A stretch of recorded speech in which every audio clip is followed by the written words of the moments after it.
TBTL Week in Review. Hey everybody, welcome to another edition of TBTL's Week in Review. I'm Andrew, and of course you can see next to me is Luke Burbank joining us from the Apple that never sleeps. You're in New York City. I am. And once again, Andrew, I am in some weird dimension of light. I'm looking at myself. And I feel like every week we've been doing Week in Review, which has only been a handful so far. There's something funky with the lighting. And I do think that Oksana, who cut my hair here in New York, was not wrong when she said, face too red. Face Well, too red. you definitely have a warm glow about you, but it doesn't look bad. I don't think we see that hairdo though. We were talking about this on the show this week, and of course, this is the Week in Review. You got a haircut for the first time in a long time outside of a Rudy's. A Rudy's, right? yes. No, this is I get the Oksana shaved my face for me. As we're filming this is I'm still working with the professional shave job that I had.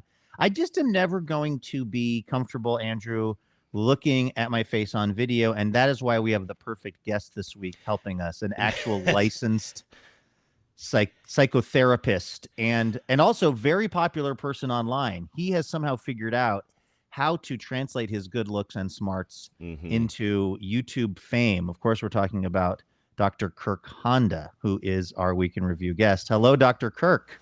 Hello. Wow, it's quite a introduction. Can you fix me in the next 5 minutes so we can move forward with the rest of this video? Because there's just nothing, at least when I'm doing the CBS stuff, I can't see myself. There's cameras that are set up, but I don't see the monitor. This is rough on me because I see you look delightful with your respectability, a bookshelf behind you. Andrew actually looks very good, is actually well lit, and I look like I'm in the late stages of jaundice, and that's weighing on me. I feel a little pink. I feel like, I don't know, I don't really like my lighting either. But speaking of like kind of technology and stuff, Kirk, I told you choose some topics that you want to talk about this week, things that came up on the show. I don't know if this is on your list or not, but the other day, of course, you're operating out of an audio studio of your own and video studio, and you said you have a lot of thoughts on cable management. You were sending me pretty sexy photos of your cables all bundled up, pretty sweet. Yeah. So I always love it when you guys talk about tech stuff and cords and mini to minis and all that kind of stuff, because that is right up my alley. I've been obsessed with cords since I was a teenager because I've been a musician and a recording artist my whole life, and I have bags, and we talked about our battery daddy, or what was that? What's that thing? Oh yeah, battery daddy. Yeah. Oh yeah. You talked about yours, and then I bought mine, I think, or something, or the other way around, and I just love organizing things. So yeah, with everything here, I have like several lights and cameras and screens and audio things and DVD, and I can't stand when I don't want to see the wires. I don't want to know that they exist. So I've spent just hours and hours attacking and bundling all the wires underneath my desk, and getting them just completely out of the way. And whenever I add a new thing, I've got to take it all down, and it's just like it's combing through old braids. It's just like that sounds like psychologically a very, very healthy approach. All of these vital cables that bring all of the necessary audio and electric and everything, hide them away. You don't want to see them. Never think about them again. Yeah, just those like your feelings. Push them down. Just stuff them. Push them way down and tape them down, and those things comb them every now and then. Those are dirty and bad. Never think about those things. Yeah. Now, you are a therapist, and I do want to get to the Week in Review stuff, but you said, Luke, you mentioned something here at the top of the segment where you said, can Dr. Kirk fix you? Yeah. And I have a question for Dr. Kirk that is maybe should come before that question, which is, if you fix Luke, does TBTL still exist? Like, don't we need Luke to be not fixed? Classic codependence, Andrew. You don't want me to get healthy. It's true. What do we talk about? Our nice days of just being balanced? Yeah, I mean, I've been around since the beginning, and the whole premise in the beginning was just how Luke was struggling with things, with weighing in and his poop problems and all that kind of stuff. So when Luke becomes, the echelon of mental health, then you just have to pack it in. Yeah. Yes. Well, luckily, me seeing myself in these videos is still the final boss that I have yet to defeat of whatever my bullshit is. So we'll be here for a while. Speaking of our time here, Dr. Kirk, did anything jump out about this week of TBTL episodes to you that you wanted to interrogate more deeply? Yeah. So I often, when I'm listening to my favorite podcast, I am thinking about the hundreds of reasons why I love this podcast. But one of them, just one of the reasons why I love this podcast, is that I am a similar age with you, and the things you talk about, and I'm born and raised in the Seattle area, so there's just a lot of things that you talk about where I'm like, oh my God, I remember that thing, and that resonates with me. But every now and then, our slight age difference is revealed by some of the things that you talk about. I'm 52, and you guys are like my brother's age, like 46 or 7 or something. So I thought I would throw out 2 cultural items, and then you would say, is it the which one really resonates with your childhood, and which one really is something that you get excited about. So this will illuminate my generation with your generation. So the first one is Land of the Lost, which is a TV show, versus Pee-wee. So which one really jumps out at you as something that is very important to you? Was Land of the Lost the one that was made by H.R. Puffin stuff?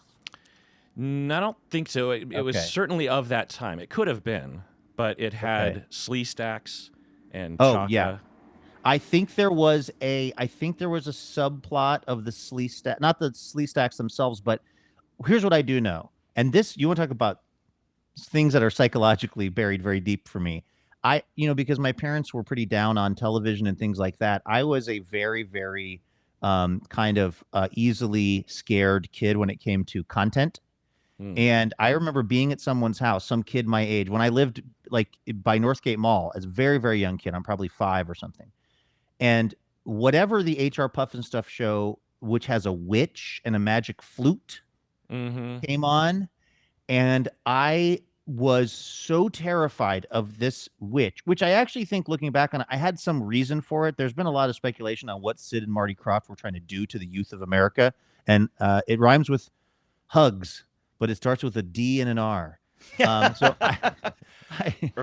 not hugs. I'll figure it out later. I remember seeing that witch with the magic flute and being absolutely terrified. Now, I don't think that's Land of the Lost, but I guess my answer to your question is sort of neither of those. The Pee-wee movie I got really into, but that was, I think, when it came around on maybe on videotape or something. Why? Which one was your big thing as a kid, Dr. Kirk? Land of the Lost. Okay. Pee-wee was when I was, I think, a little too old for that to appreciate it. But yeah, Land of the Lost looms large with 52-year-olds, I think. I don't think I've ever seen it once. And I'm very sad to learn when you said our age difference, Dr. Kirk, I assumed you were going to say because we're much older than you. And then I learned you're a little bit older than us, and I need even more therapy. Although it's good it's when all the equipment. It's all those wires. It is working. One of the wires, it just de-ages you. You need to get that wire. That's your looks and presentation, but also it's kind of good when successful people are a little bit older than you, because you can always say, "Well, I've got a cup. I still have time. I can still be a Dr. Honda." And you'll appreciate this, Kirk, because you grew up in Seattle. But I always thought once I'm as old as Sean Kemp, I'll be as good at basketball as he is. Real story, like real thing. Like I remember thinking, yeah, but he's like 6, 7 years older than me, so give me some time. And we may be getting back to that. There may be a point where I am as good at basketball as Sean Kemp in the near future. You don't know. My Sean Kemp story, I'm walking through Belltown, and I'm walking next to a very tall black fella, and I look at him, and it just sort of catches his face, and I'm sort of walking, and I'm looking back at him, and I'm like, that dude looks just like Sean Kemp. This is like, I don't know, 15 years after he was playing. And I looked at what he was wearing, and I was like, but that can't be Sean Kemp, because he wasn't.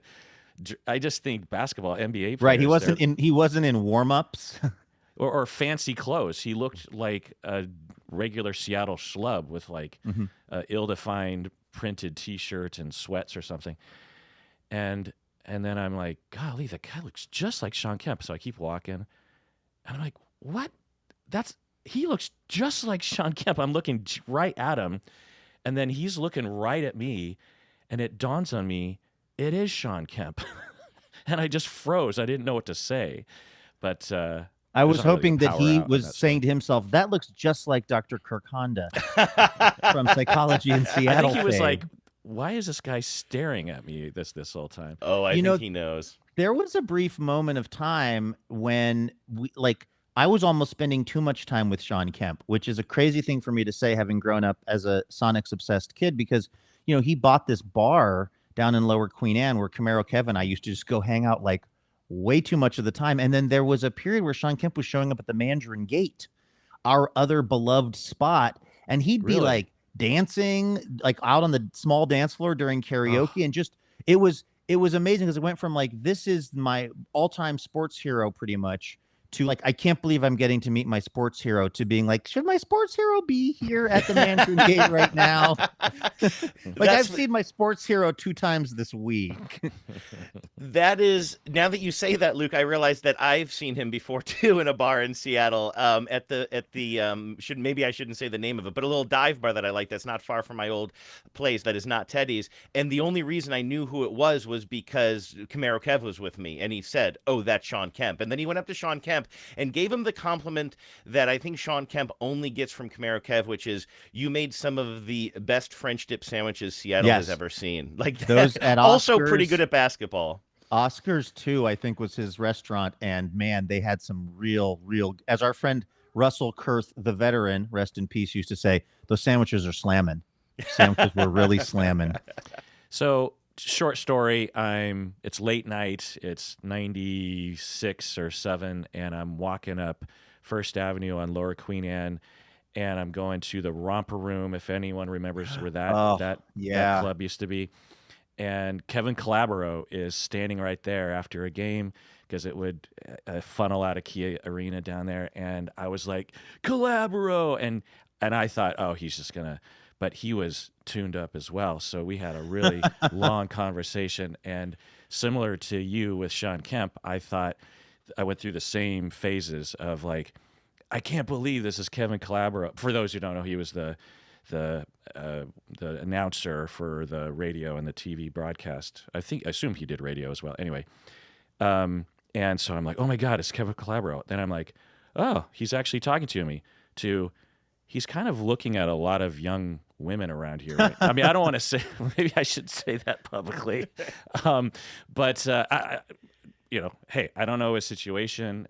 Maybe he was just looking around, but I don't know. It just seemed like, why is he here at a young person's club parking lot? You know what I mean? Was this while he was still broadcasting too? Yeah. No, he was still doing at the game, literally. Yeah. He was just trying to remember the last play he had seen, which at that point was probably like Sam Perkins from the outside, big paper daddy. Because Kevin Calabro worked at the radio station at the cluster of radio stations that we all worked at, and that was a beautiful time, because the Sonics had gone away, and he had decided not to take the job in Oklahoma City. So he was doing local sports talk, which kind of almost put him on our level, because we were doing local news talk. Mhm. So there was just this brief second where it was kind of like, hey, we're almost like kind of colleagues. And I used to just, talk to him all the time. And then he decided to go ahead and go back to being ESPN, one of ESPN's main television basketball announcers. And then he went and did the gig for the Trailblazers, and has returned fewer and fewer of my texts over the years, which I think is an indication of where our social and professional status has led us. I'm here in a hotel room in New York trying to keep this microphone from falling over, and he is somewhere calling a basketball game. Yeah. All right, Kirk, we got a few minutes left. What do you want to do with it? Okay. Another difference between, I think, our age groups would be Muppet Show versus Smurfs. Oh, interesting. I don't see them at odds.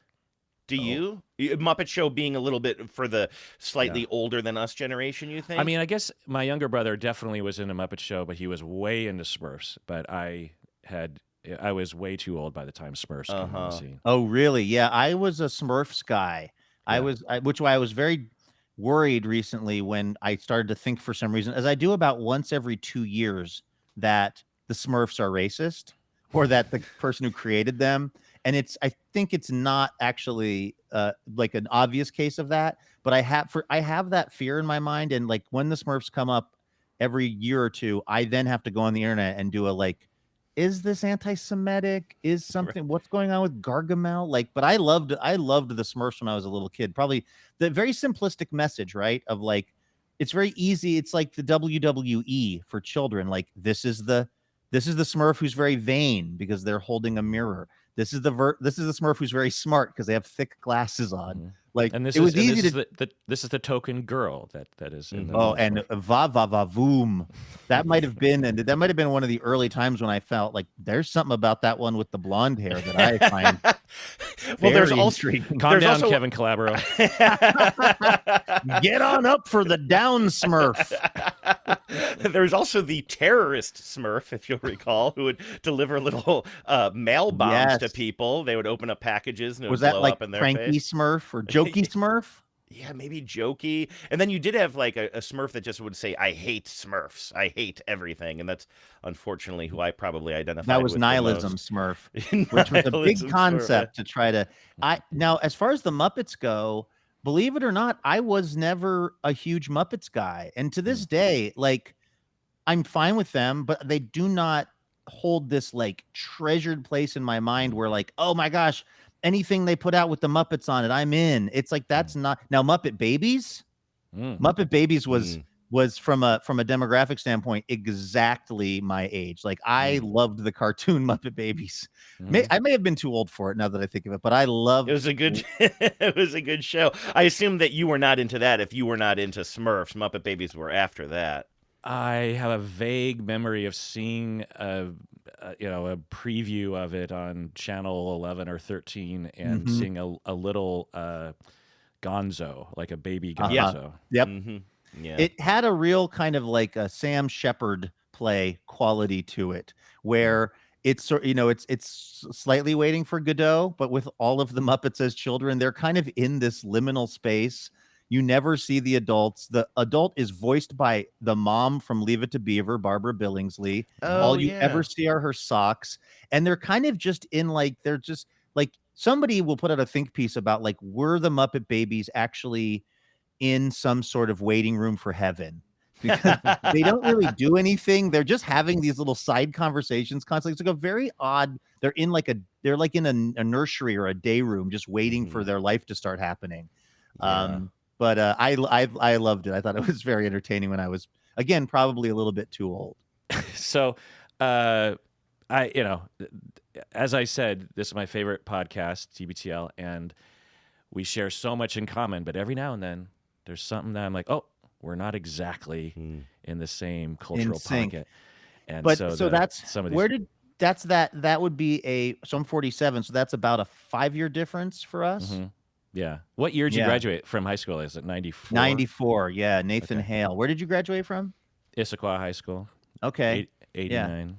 And Andrew, you graduated from Walsh Jesuit or St. Ignatius? Ignatius in 95. Staying alive in 95. I just saw another NFL coach who's not the Tennessee Vrabel? guy, not Vrabel. Another I Vrabel. just saw another coach who was a graduate of either Walsh or St. Ignatius. Those were Oh. football factories. I have to look into that. Yeah, Ignatius really does have a really good football program. I didn't realize that Walsh's was as respected as well. I was watching TV in like a bar somewhere in the airport and saw that and felt, and this tells you I was probably having maybe a couple pre-flight drinks. I saw that and I felt personally proud of that I know a person who may have attended 2 years of a high school in Cleveland, and that was where this football coach came from. I mean, you want to talk about, can we book a session for right after this, Dr. Kirk? No, I have the same feeling every time my parents are watching CBS Sunday morning. I think, hey, Mom, I know that guy. I have to cling to this job because it is really certainly with a certain generation, including all of my extended family in the Northeast. It is the only thing I do that they're mildly aware of, and it gives them great happiness. So I've got to stay in good graces with old Jane Pauley because I don't even enjoy it. I hate the work. Honestly, it kills me every day. But I love the shine that I get within my mom's side of the family. But you got to talk to Depeche Mode. I mean, it's I one of my did. favorite bands of all time. You get some really sweet gigs on That your is show. that is true, and I have to say those guys were so nice. I was very worried. I probably talked about this at the time, but they were doing this massive media push, and I was interviewing them backstage at the Colbert late night with Colbert, which they were then going to go be performing on. And I just thought, like, you have to be jaded at some point, and you have to be tired. Well, I've learned that I'm never tired of talking about myself, so maybe that's not a fear. But I just thought, what are these guys going to be like? And then they were very warm, very direct eye contact, very like giving long, thoughtful answers. So that was a big relief because sometimes when they don't usually let me talk to the really famous people, but when I get some people that are pretty famous, I get nervous that they're going to just be annoyed at the whole process of the interview. But what I have found is, like, this is the same with like when I interviewed Alanis Morissette. Usually the people that have gotten really, really famous at doing entertaining things have found it within themselves to be really, at least pretend they're really engaged in the interview conversation, and it's probably part of how they've gotten really, really famous. You know, they rarely suck, because if they did, they probably wouldn't have gotten to wherever they've gotten. So that's a good anyway. point. All right, I think we're going to have to wrap it there unless you had any closing thoughts for us. Kirk, now I'm putting you on the spot. Do you have any like just like, I don't know, can you wrap all this up in some sort of way that has both wisdom and wit? Not a fan of the Blur's days. Yeah. Oh, ouch. Well, I can see that we're coming to the end of our time. And so if we really wanted to sort of think about a couple of things, you know, between now and our next session, that's always been how my therapists start to really let me know that they've had enough of my meanderings. Is, well, I see that we're moving close to the end of our time here. And so we should probably think about some things to kind of think about this week, and that we can revisit when we come back next week. So also, Kirk, do you take Kaiser? We'll get you back on the show again soon. Yeah, on the show and on these videos soon. Kirk, it was fun to talk with you as always. I love your shirt, by the way. I don't know if that is Bumbershoot. Oh, nice. Is that the latest Bumbershoot design? Oh, yeah, that is really nice. Everything right, didn't they, this time around? All right. Well, thanks again for doing this with us. And again, Psychology Today.